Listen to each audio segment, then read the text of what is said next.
Banjir yang melanda Banua, Kalimantan Selatan masih tinggi di sejumlah lokasi. Salah satunya yang terparah terjadi di Kabupaten Banjar. Dari pantauan udara yang disampaikan Rikfal Fahruri, hampir seluruh wilayah di ibu kota Martapura ini terendam di kawasan permukiman, persawahan hingga jalan raya.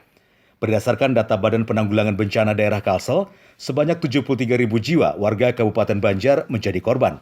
Sedangkan total seluruh warga Kalsel yang terdampak mencapai 245.000 jiwa dan sebanyak 36.000 lebih rumah warga terendam. Jalur transportasi antar kabupaten dan provinsi juga terganggu karena sebanyak 14 buah jembatan putus dan rusak berat. Salah satunya jembatan Matraman ini yang menjadi nadi jembatan penghubung ke hulu sungai. Banjir terparah juga dialami warga Kabupaten Hulu Sungai Tengah, sebanyak 65.000 jiwa dari 16.100 kepala keluarga menjadi korban.